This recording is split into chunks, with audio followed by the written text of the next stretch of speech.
Rádio Faculdade Araguaia apresenta Programa Coletânea, um conjunto de cultura, informação e entretenimento no seu rádio.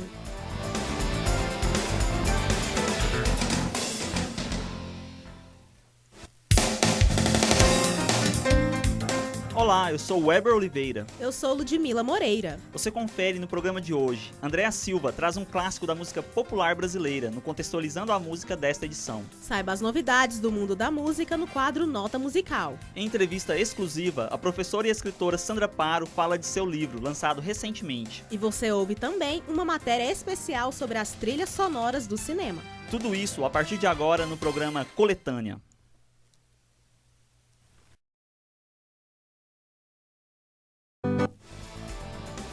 Estamos apresentando Programa Coletânea.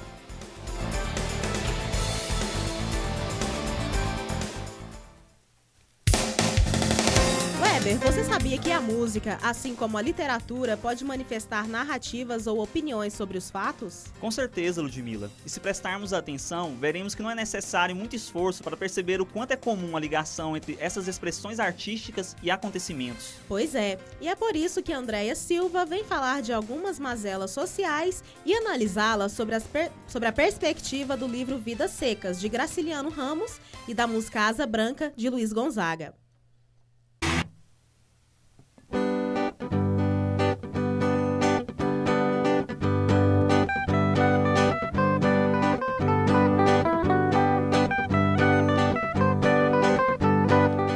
Ser forte não significa apenas resistir. Representa também a sabedoria de escolher a hora certa para se retirar em um momento de perigo. Muito conhecida é a seca que castiga o nordestino, fazendo com que esse povo deixe sua região em busca de condições de sobrevivência. O momento de retirada dessas pessoas tem inspirado a arte brasileira, entre elas a canção de Luiz Gonzaga, Asa Branca, e também a literatura de Graciliano Ramos, no livro Vidas Secas. A música foi lançada no ano de 1947 e o livro em 1938. Atualmente, o êxodo diminuiu, mas a natureza tem seus caprichos. Em Vidas Secas, o sertão continuaria a mandar para a cidade homens fortes, brutos, como Fabiano, Sinha Vitória e os dois meninos. A família inteira sai à procura de um abrigo salvador. Já na canção, o personagem faz seu percurso sozinho, deixando para trás a mulher amada, mas promete voltar com o verde da plantação. Já em Vidas Secas, o receio do contato com uma cultura desconhecida e a tentativa de criar esperanças para vencer o caminho faz os personagens se dividirem em saudade da terra natal e a promessa de nunca mais voltar. Figuras presentes nas duas obras são os animais, que também sofrem com a estiagem. A ave que dá nome à música Asa Branca partiu em busca de refúgio, enquanto em Vidas Secas, a cachorra-baleia sofre e sonha com um osso cheio de tutano. A morte do gado serve como alerta para que os sertanejos consigam perceber um momento desfavorável. Tanto na música como na obra literária são apresentadas características da seca. O braseiro e o fornalho dão a dimensão do calor que Luiz Gonzaga quis retratar. E Graciliano Ramos fala de uma manhã sem pássaros, sem folhas e sem ventos.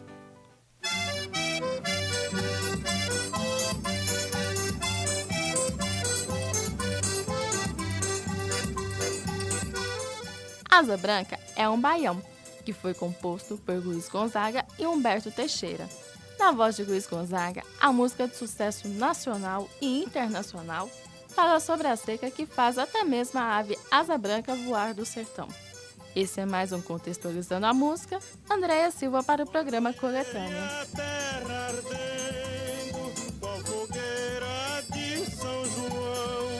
Eu perguntei a Deus do céu, ai, por que tamanha judiação? Eu perguntei a Deus do céu, ai, por que tamanha judiação? Que legal, hein? Mas agora vamos saber o que acontece no mundo da música. Porque é hora do quadro Nota Musical.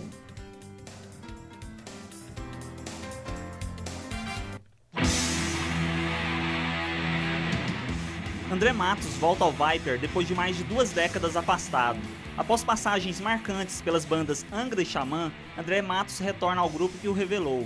Em julho, a banda realizará uma turnê para tocar na íntegra as obras que marcaram a passagem do vocalista pelo Viper.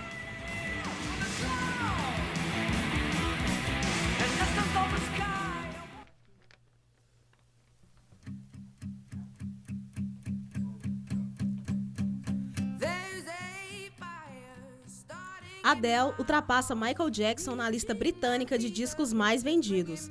De acordo com a Official Charts Company, o segundo álbum da cantora, o disco 21, superou Thriller de Michael Jackson. Segundo a empresa encarregada pela contagem, 21 vendeu no Reino Unido 500 cópias a mais que o álbum do rei do pop.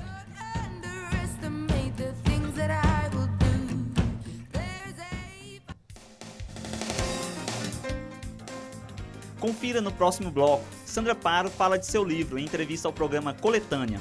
Não perca também uma matéria especial sobre trilhas sonoras do cinema.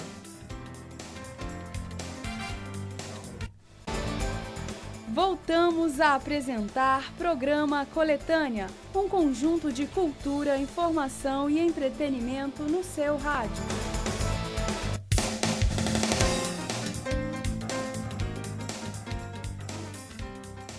Weber, vamos falar de literatura? Vamos sim, e para falar do tema, nós temos a presença da repórter Tatiana Matheus. Boa noite, Tatiana. Boa noite, Ludmila. Boa noite, Weber.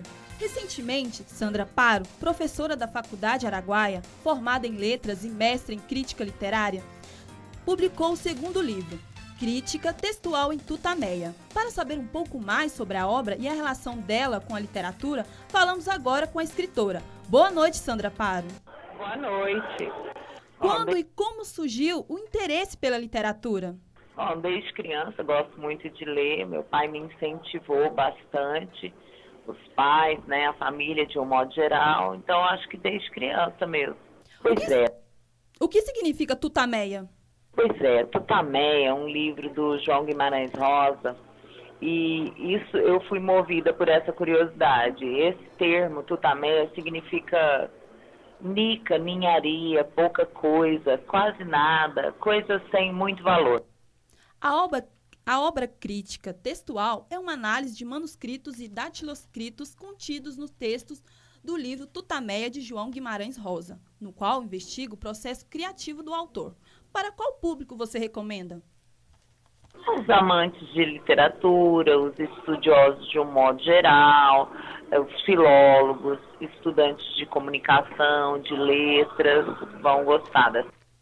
Quais foram as dificuldades para publicar o livro? Analisar manuscrito não é fácil, né? Primeiro você tem que ter os manuscritos. Então eu tive que ir até a cidade de Cordisburgo, em Minas Gerais, onde estão os manuscritos de Guimarães Rosa. Tive que pedir uma autorização para o IFAM de Minas Gerais para conseguir esses manuscritos e para poder analisá-los e publicá-los. Então, daí já tem uma dificuldade, né? E depois é a análise propriamente dita, que é um pouco complexa, mas... Como será feita a distribuição da obra? Então, a editora é a editora Prismas, vocês podem adquirir pelo site da editora, encomendar o livro, e na área de crítica textual, na área de crítica literária, em todas as livrarias. Você pretende escrever outro livro? Mas é uma coisa completamente diferente e que eu não sei onde que vai dar, ainda não sei. Mas quem escreve, uma hora arruma um jeito de publicar. Obrigada, professora Sandra. Obrigada a você. Conversei com a professora Sandra Paro, autora do livro Crítica Textual em Tutameia. O livro está disponível no site www.editoraprismas.com. Repetindo, www.editoraprismas.com. É com você, Weber. Obrigado, Tatiana. Agora, mudando de assunto, Ludmila, você tem alguma trilha sonora de filme que te faz lembrar algum momento de sua vida? Nossa, eu tenho várias que me trazem boas recordações. Pois é, essa capacidade de produzir sentimentos e se tornar uma marca na vida das pessoas é um dos aspectos que fazem das trilhas sonoras tão importantes para o cinema. Eu quero a cena de um artista de cinema. Eu quero a cena onde eu possa brilhar. O cinema é um modo de expressão absolutamente privilegiado. O que entra pela vista se transforma em ideias que perduram, porque vão coloridas pela emoção. A trilha sonora nesse processo, muitas vezes, ultrapassa a história do filme, ganha destaque e nos envolve, torna a realidade mais íntima e mais significativa.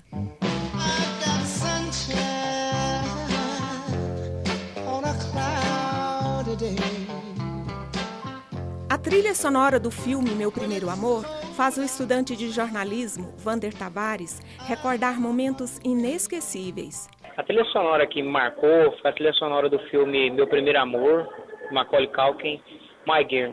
Momentos que a gente teve na juventude, caso de amor, tudo, quando você é jovem, tudo, e você conhece, arruma uma namorada quando você é novinho, então tudo a gente lembra da primeira namorada escutando essa música.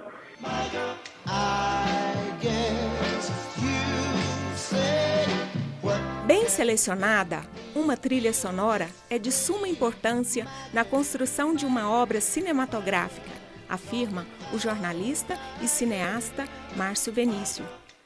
Eu acho que assim, ela é fundamental, né? Desde que surgiu o cinema, há uma preocupação muito grande com o uso da música nesse casamento com a imagem.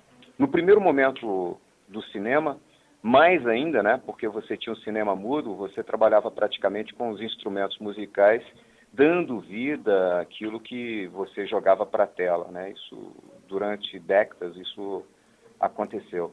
E, posteriormente, o uso da música com aquela perspectiva emocional, né? Com aquela perspectiva de você acrescentar às imagens, acrescentar aos diálogos o fator emocional.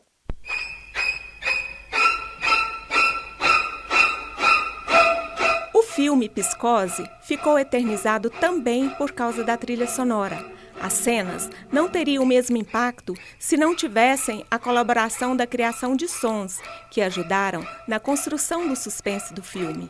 Se é um filme de terror ou mesmo de suspense, Psicose, por exemplo, você vai ter ali um tipo de música, de trilha sonora, que vai te levar exatamente para esse caminho, né? Ou seja, às vezes a música, ela vai te chamar muito mais a atenção, te causar muito mais aquela sensação de terror do que só a imagem.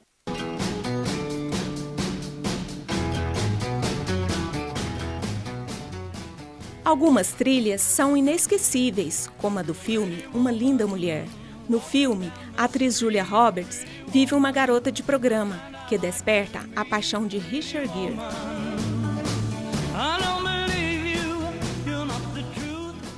A música de um filme coloca em relevo a emoção, faz surgir detalhes inesperados.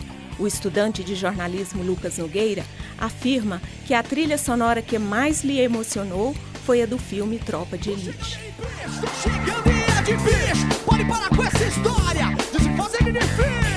Foi um filme que há pouco tempo foi lançado, Tropa de Elite 1, do Tijuana, música Tropa de Elite, foi o que marcou, pelo que eu passei durante 6 meses no exército, aqueles exercícios, cantando, então aquilo me marcou muito, aquela música. Uma excelente experiência para o espectador.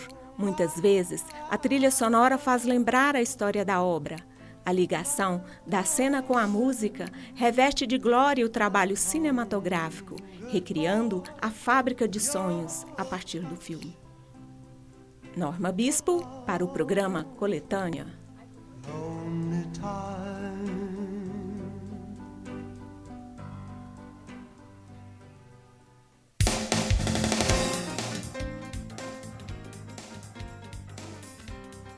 Este foi mais um programa Coletânea. Uma produção dos alunos do 5º período de jornalismo da Faculdade Araguaia. Apresentação, Weber Oliveira e Ludmila Moreira. Edição, Weber Oliveira e Ludmila Moreira. Edição de áudio, Gabriel Newton. Supervisão, Andréa Silva, Norma Bispo e Tatiane Matheus. Direção, Gildésio Bonfim.